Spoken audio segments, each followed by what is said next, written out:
Hi friends, it's Kristen with Hooks, Books, and Wanderlust, and today I'm here with another tutorial to show you how to crochet the Trinity stitch in both rows and in rounds. The Trinity stitch is a cluster stitch combining 3 stitches into one using single crochet, where each cluster is linked with the ones before and after, separated by a chain 1 space in between. So you might also think of this as linked single crochet 3-togethers. In this video, I'm going to show you how to work the Trinity stitch in the most basic way, but then I'm going to delve into more detail to show you how to do this in rows versus in rounds. So let's get to it.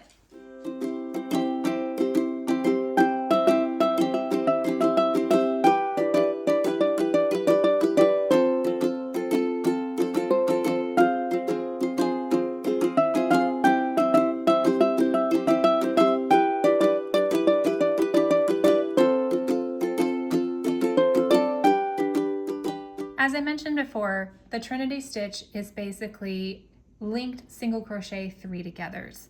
So you can see here on my previous Trinity stitch that I've got 3 legs of this stitch. So 1, 2, and 3. I'm pulling up from 3 different stitches, and then a final pull through pulls them all together at the top. And I finish with that chain 1. So the thing that links them, you'll notice also that the last leg of this Trinity is coming out of the same stitch as the first leg of the next one. That's where they're linked. So I'm going to show you how to do that. So you're going to find that last leg of your previous stitch, and you're going to go into that same stitch and pull up a loop. Now normally, if you were making a single crochet, you would yarn over and pull through both loops on your hook at this point. However, we are doing a single crochet 3-together. So we've already pulled up from 1 stitch. Now we need 2 more. We're going to pull up loops from each of the next 2 stitches. So 1 and 2 for a total of 3 stitches and 4 loops on our hook. You'll always have 1 more loop on your hook than you have the 3 together.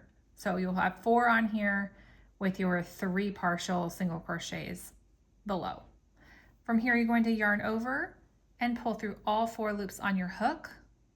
And those Trinity stitches are separated by chain 1, so we're going to chain 1. Let me show you again. So you're going to go into the same stitch as the last leg of your previous Trinity and pull up a loop. Then pull up loops from each of the next 2 stitches. You'll now have 3 partial single crochets, 4 loops on your hook, yarn over and pull through all 4 loops. Chain 1. And that's it. Now I'm going to show you how to work this stitch in rows and in rounds, how to set up for it, what the stitch multiples are, and what it all looks like. To get us started in rows, you're going to grab your yarn and your hook, and you're going to work a foundation chain in a multiple of 2 plus 1 for the foundation chain. So technically speaking, yes, that's an even number, but our stitch count multiple is still technically 2 plus 1. Okay, so I'm going to start us out here with a chain of 16. Okay, so now I have 16 chains, and that is my multiple of 2 plus 1, which is the 15, and then the 16th chain is my turning chain. So for the first row, you could always just go ahead and work any kind of foundation row that you would like, as long as it's that multiple of 2 plus 1 stitches. But I'm going to dive right into working the Trinity stitch as my first row, and I'm going to show you how to do that when you're working with a foundation chain. So the first thing you're going to do when you're working this stitch in rows is you're going to single crochet into the second chain from your hook. And you can see that I'm working into that back bump because I love working into the back bumps of my foundation chain. It just gives a little bit more polished edge on the bottom. And now you're ready to start with your first Trinity stitch. So now keep in mind that the Trinity stitch is basically just a single crochet 3 together.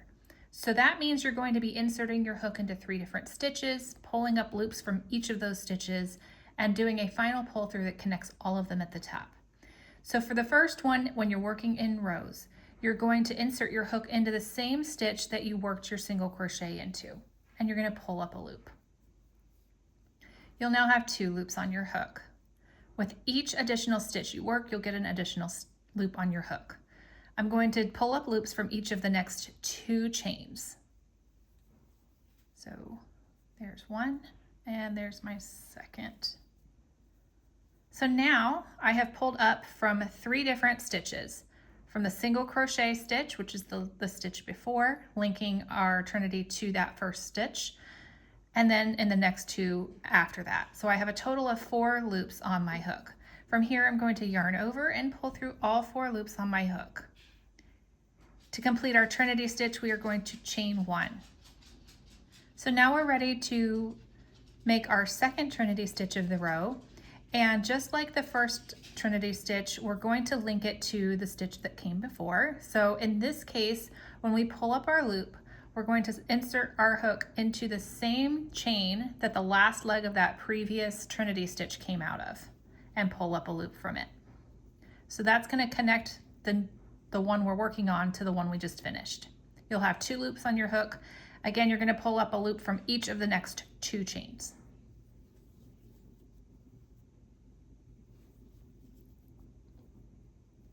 So now you have 4 loops on your hook, and you can yarn over and pull through all 4 loops on your hook.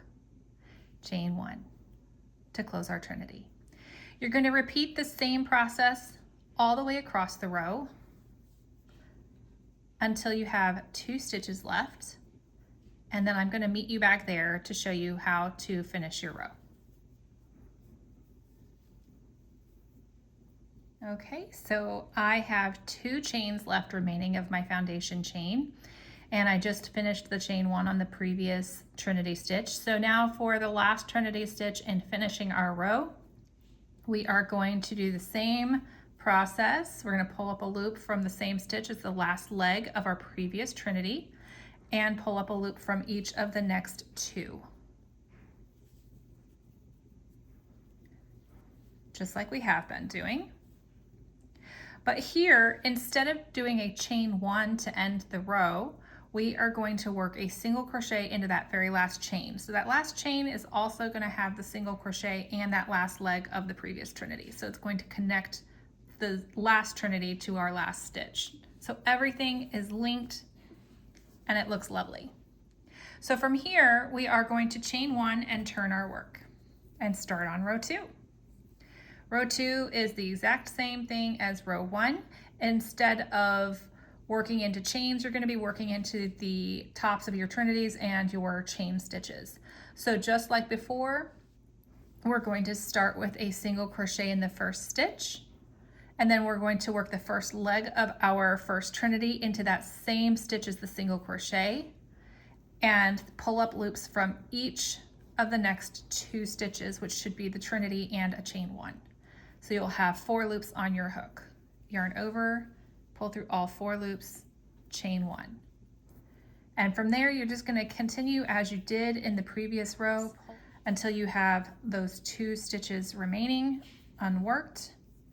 And then you will do another Trinity without the chain 1 and single crochet into that last. So I'm going to work my way across this row, and I'm going to show you that finishing step one more time. All right, so I'm working my final Trinity of this row. Do not chain 1, single crochet into the same stitch as the last leg of that Trinity, which is the last stitch of the row. And so you can see that this kind of has a different look to it because you're looking at the back of the stitches in row 1 and you're looking at the front of the stitches in row 2. And just to kind of give you an idea of what it looks like when it's fully worked up, you can see that it creates a really fun texture here. Both sides look the same, but it's a very different effect when you work it in the round, and that's what I'm going to show you next. When you work your Trinity stitches in the round, it's going to require a stitch multiple of 2 stitches. So whether you have a foundation of single crochets, double crochets, or whatever kind of stitches below your Trinity stitches, you just need to make sure that it is an even number of stitches. For this tutorial, I want to show you how to start out with a foundation chain. So I am going to work a multiple of two stitches for my foundation chain. And I'm going to use a count of 20 for this tutorial, just to show you guys what to do. Okay, so I have my foundation chain of 20 chains, and typically when I'm working from a foundation chain, I would go ahead and slip stitch to the first chain that I worked to join into the round and then start working in the round. But sometimes when you do that, that chain can get twisted, and that's not good when you go to work your first round and then you find out that you can't join correctly because it got twisted, and now your stitches are twisted and you've got an unintentional Mobius. So instead, what I like to do is I will work my first round as a row. So that's the method I'm going to teach to you today.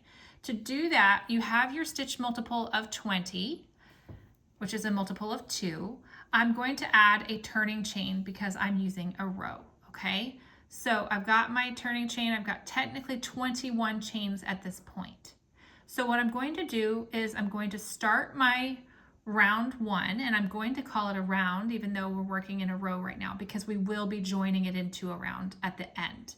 So I'm going to work this first stitch of my round as a double crochet 3 together. So it's what we've been doing with our Trinity stitch, but we don't have anything to link it to yet. So we're going to insert our hook into the second chain from our hook and pull up a loop.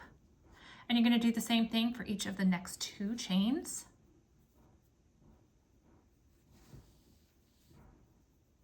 So now you will have 4 loops on your hook. You've got 3 stitches that you pulled loops from. Yarn over, pull through all 4 loops on your hook and chain 1. That is the first Trinity stitch of your round. Now we're ready to go ahead and finish our Trinity stitches across the round, and we're going to do that the same way we have been by inserting our hook into the same stitch as the last leg of that first Trinity and pulling up a loop, and then pulling up loops from each of the next 2 chains.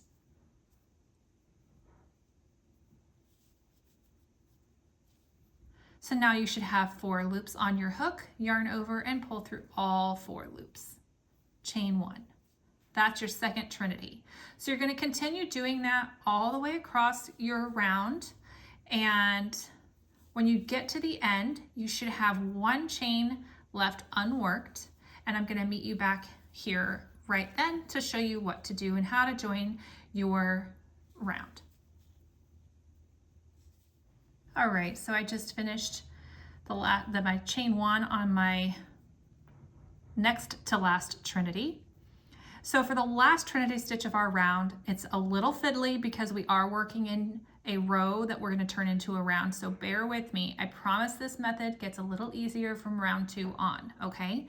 So we are going to insert our hook into the same stitch as that last leg, just like we have been, and pull up a loop. Go ahead and insert your hook into that last unworked stitch and pull up a loop from that. So now you should have 3 loops on your hook. You're going to bring the other end back around, get that tail out of the way. Bring the other end back around so that you're now looking at the first Trinity stitch of your round. And you're going to insert your hook into the same stitch as the first leg of your first Trinity. So that's technically that same chain 2 that we worked into, or the second chain from our hook when we started our row / round. That's where you're going to work into. So that same stitch is the first leg of the first Trinity stitch. Pull up a loop from that stitch. So now you should have 4 loops on your hook. Yarn over and pull through all 4. Don't forget your chain 1.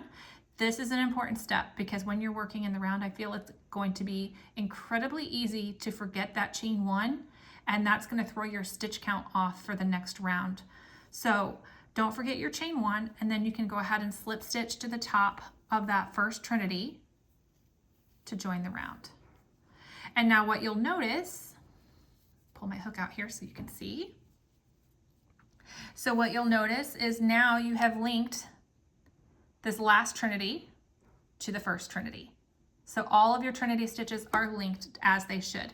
Now the only thing about working this method where you work your first row or your first round as a row is that you have the bottom of your stitches are not joined together. So leave yourself a good little tail here to come back and kind of weave those together at the end. All right, so we are ready to start round 2. And from here, you're gonna start with a chain 1. And just like we did in the first round, you're going to pull up a loop from each of the first 3 stitches for a double crochet 3 together. You're going to be working into the tops of your Trinity stitches and your chain 1s. Yarn over, pull through all 4 loops, and chain 1. Same thing all the way around.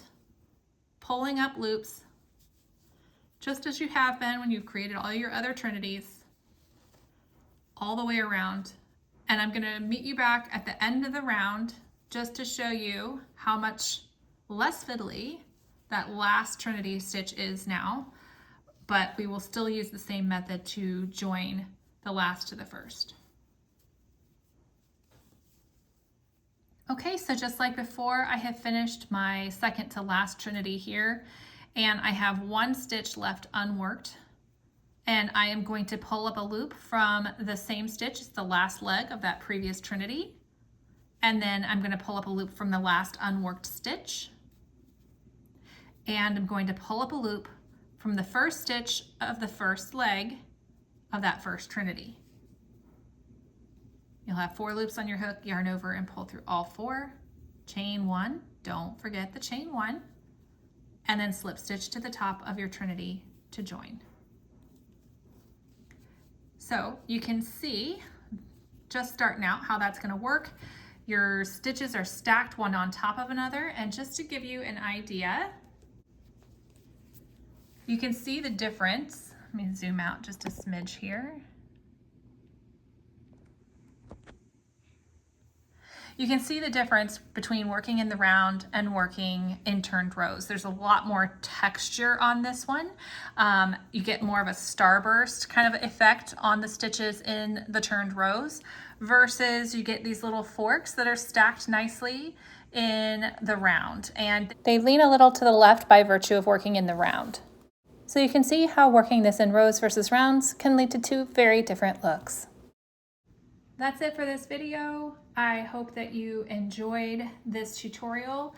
If you need it, there is a written photo tutorial on my blog, which I'll link in the description box below for you. But otherwise, thank you so much for watching. I hope that you liked it. Don't forget to hit the like button and subscribe for more crochet patterns and tutorials and all things hooks, books, and wanderlust. I'll see you guys on the next video. Bye.